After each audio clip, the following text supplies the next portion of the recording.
دا هلته نږدې طالبانو یو ځای ده چهل دختران ورته وایي، چهل دختران که نه؟ دا چهل دختران په افغانستان کې ډېر شته، قندوز ولایت کې هم چهل دختران شته. بل کوم ولایت کې شته؟ هرات.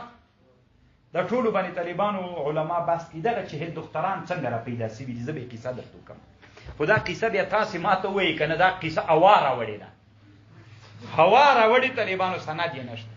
دا کیسه ګوره، دا تنا په حدیثو کې نه ده، په ټولو خبرونو کې مونږ چاته ضرورت لرو، تثبت ته، سند ته. په سند رجالو باندې به څوک ورته ګوره. زه به دا کیسه درته وکړم. دا کیسه داسې وه طالبانو ورونو، دا د کابل سیند نه ده، دلته د کابل سیند ده، هغه لندر ورته وایي، یو سیند ده، دا د کابل په منځ کې تېرېږي، اوس هم اوبه شته پکې. دا سیند باندې وایي یو 10 نفره سړي وو، ډېر مخکې په سوونو په زرګونو کاله مخکې. نو دلته د 10 سړیو غوښتل چې بند جوړ کړي، خو اوبه ډېرې وې، بند به یې چې جوړ کړو اوبه به یې وړ، چې بند به یې جوړ کړو اوبه به یې وړ. دلته یو 40 تنې جنکیانې راوتلې وې، داسې ګرځېدلې. نو دې 10 نفرو ته یې غږ ور وکړو، وایي تاسې راووځئ چې دا بند موږ جوړ کړو. نو دا جنکیانې ور وکښته شولې، بند باندې دوی شروع وکړه. بند باندې چې شروع وکړله، نو دلته یو سړی و، هغه دا تازي سپی ورسره و، ښکاري و. نو دا دې ښځو ته ودرېد، ښځو کار کو، دوی سیر کو. نو ښځې چې کار کوي نو خو مټې به یې رابډولي که نه. نو دا ښځو باندې ډېره بده ولګېدله، غیرتي ښځې ولې چې ورته ویلې تاسې موږ ته راګورئ، موږ ته راګورئ او موږ کار کوو. نو ښېرا یې کړه چې الله پاکه ته دا سړی سره له دې سپي نه په چا باندې کې مسخه یې کې، مسخه سو. ما لیدلی نه ده طالبان دلته ډېر نږدې ده، تاسو کې به چا نه یې لیدل؟